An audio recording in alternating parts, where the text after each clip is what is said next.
بسم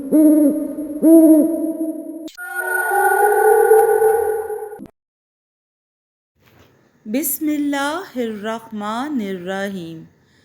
السلام علیکم دوستو، آج میں آپ کے لیے پرانی حویلی کی بدروح کا 7واں حصہ لے کر آئی ہوں۔ لیکن کہانی شروع کرنے سے پہلے آپ سب دوستوں سے گزارش ہے، اگر آپ میرے چینل پر نئے ہیں یا آپ نے ابھی تک میرا چینل سبسکرائب نہیں کیا تو اس کو سبسکرائب کر لیجئے اور بیل آئیکن کو آل پہ کر لیں تاکہ دلچسپ اور بہترین کہانیوں کا جو یہ سلسلہ ہے بر وقت آپ کو ملتا رہے۔ یہ سب اپنے کام کے بے حد ماہر تھے۔ ان کا ایک آدمی بھی آج تک پکڑا نہیں گیا تھا۔ اس کے علاوہ سمندر میں سفر کرنے والے مال بردار جہاز کو بھی لوٹ لیتے تھے اور دور سے ہی ایسے جہاز کی نشاندہی کر لیتے تھے، پھر اپنے جہاز میں کسی خرابی کا اشارہ دے کر وائرلیس پر سگنل دیتے۔ جب وہ جہاز ان کے قریب آتا تو ان کے لٹیرے سٹین گنیں، رائفلیں اور ہینڈ گرنیڈ لے کر جہاز پر کود جاتے اور جو سامنے آتا اسے بے درے گولیوں سے چھلنی کر کے جہاز کا سارا مال و اسباب لوٹ کر آگے روانہ ہو جاتے۔ اس طرح مجھے اس مصیبت میں پھنسے 2 مہینے گزر چکے تھے۔ اس دوران نتالیہ کی بھیجی ہوئی کوئی بدروح بھی مجھے پکڑنے نہیں آئی تھی۔ نتالیہ کو شاید معلوم ہو گیا تھا کہ میرے بازو پر ایک بڑی طاقت والا طلسمی تعویذ بندھا ہوا ہے۔ خود وہ اس لیے میرے قریب آنے کا خطرہ مول نہیں لینا چاہتی تھی اور ابھی تک کسی بدروح کو بھی مجھے اٹھا کر لے جانے کے لیے نہیں بھیجا تھا۔ شاید نتالیہ اس وقت کا انتظار کر رہی تھی کہ میری غفلت سے میرے بازو پر بندھا کالے جادوگر کا ہڈی والا تعویذ مجھ سے گم ہو جائے تو وہ اچانک حملہ کر کے مجھے اٹھا کر لے جائے۔ لیکن میں اس طرف سے بھی غافل نہیں تھا اور ہر روز رات کو سوتے وقت اور صبح اٹھ کر تعویذ کو اپنے بازو پر دیکھ لیتا تھا۔ اگر ایک لمحے کے لیے بھی بازو سے اتارنے کا خطرہ مول نہیں لیتا تھا۔ مجھے معلوم تھا کہ نتالیہ کا اسیب غافل نہیں ہوگا۔ خود نہیں تو اس نے کسی نہ کسی بدروح کو میرے پیچھے لگا دیا ہوگا۔ کپتان زولو کی جو گرل فرینڈ عورت تھی، وہ اس وقت جب میں کپتان کے کیبن کی صفائی کرنے جاتا تھا تو میری طرف کپتان کی نظروں سے نظریں بچا کر دیکھ لیا کرتی تھی۔ نہ جانے میں اسے پسند آ گیا تھا یا اسے مجھ سے ہمدردی پیدا ہو گئی تھی، لیکن اس نے کبھی مجھ سے اپنی ہمدردی کا اظہار نہیں کیا تھا۔ اس طرح مزید 2 مہینے گزر گئے۔ ایک رات میں جہاز کے عرشے کو دھو رہا تھا کہ کپتان زولو نے میرے قریب سے گزرتے ہوئے حکم دیا کہ نیچے جا کر اس کے کیبن کی صفائی کروں۔ میں نے فوراً یس سر کہا اور اس کے کیبن کی طرف چل دیا۔ اس کا کیبن کھلا تھا۔ میں کیبن میں داخل ہوا۔ میز پر جھوٹے برتن پڑے ہوئے تھے اور فرش پر پھلوں کے چھلکے بکھرے ہوئے تھے۔ میں نے صفائی شروع کر دی۔ اتنے میں کیپٹن زولو کی گرل فرینڈ نیگرو عورت کیبن میں داخل ہوئی۔ اس کے ہاتھ میں رم کی 2 بوتلیں تھیں۔ مجھے بلائے بغیر وہ دیوار کی شیلف کی طرف گئی اور دونوں بوتلیں وہاں لگا دیں۔ پھر کرسی پر بیٹھ کر سگریٹ سلگا لیا اور مجھے صفائی کرتے دیکھنے لگی۔ میں نے بھی اس سے کوئی بات کرنا مناسب نہ سمجھی۔ جب میں صفائی کرتے ہوئے اس کے قریب سے گزرنے لگا تو اس نے میرا بازو پکڑ لیا۔ میں نے کسی قدر چونک کر اس کی طرف دیکھا۔ نیگرو عورت میری آنکھوں میں آنکھیں ڈالے دیکھ رہی تھی۔ کہنے لگی، تم یہاں سے بھاگنا چاہتے ہو؟ میں نے غیر شعوری طور پر نفی میں سر ہلاتے ہوئے کہا، نہیں۔ میں ایسے کیسے کہہ سکتا تھا کہ وہاں سے میں بھاگنا چاہتا ہوں؟ وہ کیپٹن زولو کی گرل فرینڈ تھی۔ اگر میں کہہ دیتا کہ ہاں میں اس عذاب سے نکلنا چاہتا ہوں تو کچھ پتہ نہیں کہ وہ اس بات کو زولو کو بتا دیتی اور خدا معلوم پھر میرا کیا حشر ہوتا۔ میں چپ رہا، کوئی جواب نہ دیا۔ نیگرو عورت نے بڑے ہمدردانہ لہجے میں کہا، مجھے اپنی دوست سمجھو، تم مجھے پہلے دن سے ہی اچھے لگے تھے۔ اگر میں زولو کے قبیلے میں نہ ہوتی تو تم سے شادی کر لیتی، مگر اب ایسا نہیں کر سکتی۔ لیکن تمہاری جو درگت یہاں بن رہی ہے میں وہ نہیں دیکھ سکتی۔ مجھے بتاؤ، کیا تم سچ مچ یہاں سے بھاگ جانا چاہتے ہو؟ کہیں یہ بات تو نہیں کہ تم بھی اس کام کے عادی ہو گئے ہو اور تمہیں یہاں کی زندگی راس آ گئی ہو؟ میں نے زبان سے کچھ نہیں کہا لیکن نفی میں سر ہلا دیا۔ نیگرو عورت نے میرا بازو چھوڑ دیا اور کہنے لگی، ٹھیک ہے، جاؤ۔ میں صفائی کر کے کیبن سے نکل آیا۔ مجھے ساری رات ڈر رہا کہ کہیں وہ کیپٹن زولو کو بتا نہ دے۔ ساری رات یہ سوچ سوچ کر پریشان رہا۔ دوسرے دن وہ نیگرو عورت مجھے کہیں نظر نہیں آئی، شاید اپنے کیبن میں سو رہی تھی۔ کیپٹن زولو ایک بار عرصے پر میرے قریب سے گزرنے لگا تو میں ڈر گیا کہ اسے میرے دل کا حال نیگرو عورت نے بتا دیا ہے اور اب یہ مجھے زندہ نہیں چھوڑے گا اور اس جگہ مجھے اپنے پستول سے ہلاک کر کے میری لاش سمندر میں پھینک دے گا۔ لیکن کوئی بات نہ ہوئی اور زولو خاموشی سے آگے نکل گیا۔ شام کے وقت نیگرو عورت سے بھی عرصے پر میرا آمنا سامنا ہو گیا لیکن اس نے مجھ سے کوئی بات نہ کی۔ ایک بات کی تصدیق ہو گئی تھی کہ نیگرو عورت نے کیپٹن زولو کے آگے میری شکایت نہیں کی تھی، اسے کچھ نہیں بتایا تھا۔ اس کا مطلب تھا کہ اس عورت کو واقعی مجھ سے محبت یا ہمدردی ہو گئی تھی اور وہ ہمدردی میں میری مدد کرنا چاہتی تھی، شاید کسی موقع کا انتظار کر رہی تھی۔ خدا معلوم کون سا ملک تھا کہ ہمارے جہاز نے اس سمندر کی حدود کے باہر کھلے سمندر میں لنگر ڈال دیا۔ اس وقت سورج غروب ہو چکا تھا۔ میں اس وقت کچن کی صفائی کر رہا تھا۔ کام ختم کرنے کے بعد میں نیچے سونے کے لیے اپنے کیبن میں آ گیا، جہاں آلووں کی بوریوں کے پاس میں نے سونے کے لیے ایک دری بچھائی ہوئی تھی۔ میں وہیں رات کو سو جاتا تھا۔ سارے دن کا تھکا ہوا تھا، لیٹتے ہی مجھے نیند آ گئی۔ مجھے نہیں معلوم مجھے سوئے کتنی دیر ہو گئی تھی۔ کسی نے میرے بازو کو ہلایا، میں نے آنکھیں کھول دیں۔ اس کیبن میں ایک مدھم سی روشنی والا بلب ہر وقت جلتا رہتا تھا۔ میں نے اس مدھم روشنی میں دیکھا کہ نیگرو عورت مجھ پر جھکی ہوئی تھی۔ مجھے آنکھیں کھولتے دیکھ کر بولی، میرے ساتھ آ جاؤ۔ میں نے سنبھلتے ہوئے پوچھا، کہاں؟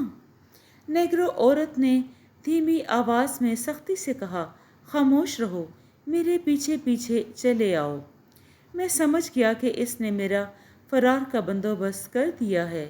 میں اٹھ کر اس کے پیچھے چلنے لگا اور مجھے آخری کیبن کے پاس جو تنگ زینہ اوپر کو جاتا تھا وہاں لے آئی اور سرگوشی میں بولی، جہاز کے پیچھے سمندر میں ایک کشتی کھڑی ہے، میں نے اس میں تمہارے لیے سب کچھ رکھ دیا ہے، اس میں بیٹھ کر یہاں سے نکل جاؤ۔ وہ آگے آگے زینہ چڑھ کر اوپر جہاز کے عرصے پر آ گئی۔ یہ جہاز کا عقبی حصہ تھا، یہاں پر کوئی گارڈ موجود نہیں تھا۔ اس نیگرو عورت نے میرے محبت یا ہمدردی کی وجہ سے کسی سے مل کر ایسا انتظام کر دیا تھا۔ اس وقت وہاں آس پاس کوئی نہ تھا، عرصے کا عقبی حصہ خالی پڑا تھا۔ وہ مجھے جہاز کے کونے کی طرف لے گئی، وہاں رسی کی ایک سیڑھی لگی ہوئی تھی۔ اس نے آہستہ سے کہا، اس سیڑھی کے ساتھ تمہاری کشتی بندھی ہوئی ہے، کشتی میں بیٹھتے ہی کھول کر فرار ہو جاؤ، جلدی کرو۔ میں جلدی میں نیگرو عورت کا شکریہ بھی ادا نہ کر سکا۔ جنگلے سے نکل کر میں نے نیچے لٹکتی رسی کو پکڑ کر نیچے اترنے لگا۔ ایک کشتی سمندر کی لہروں میں ڈول رہی تھی۔ میں اس پر اتر گیا اور اترتے ہی میں نے رسی کھول دی۔ اس طرح قریبی ملک کا ساحل تھا۔ میں نے بھی کشتی کا رخ اس طرف کر دیا۔ میں پوری طاقت کے ساتھ کشتی میں بیٹھا چپو چلا رہا تھا۔ کچھ ہی دیر بعد میں جہاز سے کافی دور نکل آیا تھا۔ میں نے پیچھے مڑ کر دیکھا، جہاز کی بتیاں گل کر دی گئی تھیں۔ صرف ایک مدھم سی بتی جل رہی تھی، وہ مجھ سے کافی دور ہو گئی تھی۔ کشتی روک کے سانس لینے کا سوال ہی نہیں پیدا ہوتا تھا۔ میں اس منحوس جہاز سے جتنا دور جا سکتا تھا دور جانا چاہتا تھا۔ میں نے یہ بھی نہیں دیکھا کہ کشتی میں ایک تھیلا پڑا ہوا ہے، اس میں نیگرو عورت نے میرے لیے کیا کچھ رکھ دیا ہے۔ کشتی بڑی ہلکی اور چھوٹی تھی اور بڑی تیزی سے ساحل کی طرف بڑھ رہی تھی۔ ایک جگہ آ کر میں واقعی تھک گیا۔ میں نے چپو رکھ دیا اور سر جھکا کر سانس لینے لگا۔ یہ کوئی دریا نہیں تھا کہ کشتی اپنے آپ پانی کے بہاؤ پر بہنے لگتی۔ یہ سمندر تھا، اور سمندر بھی ساحل سے کئی میل کے فاصلے کا سمندر تھا، جہاں سمندر کی موجیں کسی طرف بہنے کی بجائے اوپر سے نیچے ہوتی رہتی ہیں۔ ایسی حالت میں صرف ایک ہی خطرہ ہوتا ہے کہ کشتی کا رخ بدل نہ جائے، یعنی آگے جانے کی بجائے اس کا رخ پیچھے کی طرف ہو جائے۔ رات کے اندھیرے اور کھلے سامان میں اتنی چھوٹی کشتی میں سمت کا اندازہ لگانا مشکل ہوتا ہے۔ میں سانس بھی درست کر رہا تھا اور ساتھ ساتھ کبھی کشتی کے رخ کو، اور کبھی میں سانس بھی درست اور کبھی آسمان پر ستاروں کو دیکھ لیتا تھا تاکہ میری سمت ٹھیک ہے، یا پھر میں نے زیادہ آرام کرنا مناسب نہ سمجھا۔ کسی بھی وقت مجھے کوئی مغالطہ لگ سکتا تھا، پھر میں نے زیادہ آرام کرنا مناسب نہ سمجھا۔ کسی دوسری طرف ہو سکتا تھا۔ چنانچہ میں دوبارہ چپو چلانے لگا۔ کشتی مخصوص سمت کو آگے بڑھ گئی۔ کافی دیر تک میں نے کشتی چلاتا رہا۔ آخر قدرت نے میری مشکل آسان کر دی اور مجھے دور افق پر ایک روشنی کا نقطہ ٹمٹماتا نظر آیا۔ یہ ساحل کی روشنی تھی۔ اسے دیکھ کر میرے جسم میں نئی توانائی آ گئی تھی، اور میں نے پہلے سے زیادہ تیزی سے چپو چلائے تھے۔ روشنی کا نقطہ اب قریب آتا جا رہا تھا۔ پھر دائیں بائیں جانب کشتی کے کچھ اور نقطے ٹمٹماتے دکھائی دے رہے تھے، لیکن قدرت میری مدد کر رہی تھی۔ ابھی تک کسی کشتی پارٹی کے اسٹیمر کی نہ تو آواز آئی تھی اور نہ اس کی روشنی ہی نظر آئی تھی۔ ساحل پر ایک روشنی کا نقطہ جھلملا رہا تھا۔ یہ لائٹ ہاؤس کی روشنی نہیں تھی، کیونکہ یہ وائٹ ہاؤس کی روشنی بڑی تیز ہوتی ہے اور یہ چاروں طرف گھومتی رہتی ہے۔ پانی میں تیرتی ہوئی کئی جھاڑیاں کشتی سے ٹکرائیں۔ اس کا مطلب تھا کہ میں ساحل کے پاس آ گیا تھا، اور یہ ساحل ریتلا نہیں بلکہ وہاں جھاڑیاں اور سرکنڈے اگے ہوئے تھے۔ میں چپو چلائے جا رہا تھا۔ کچھ دیر کے بعد مجھے اپنے سامنے سیاہ دھبے دکھائی دیے۔ یہ ساحل کے درخت ہی ہو سکتے تھے۔ آہستہ آہستہ سیاہ دھبوں نے ایک دیوار سی بنا دی۔ میں دور سے ہی اس دیوار کو بائیں جانب چھوڑ کر جنوب کی طرف کشتی لے آیا۔ مجھے نیم دائرے میں درختوں کی قطاریں دکھائی دیں۔ رات تاریک تھی، سمندر سے ہوا آ رہی تھی۔ میں کشتی کو درختوں کے نیم دائرے کے اندر لے گیا۔ یہ سمندر کی کوئی کھاڑی تھی۔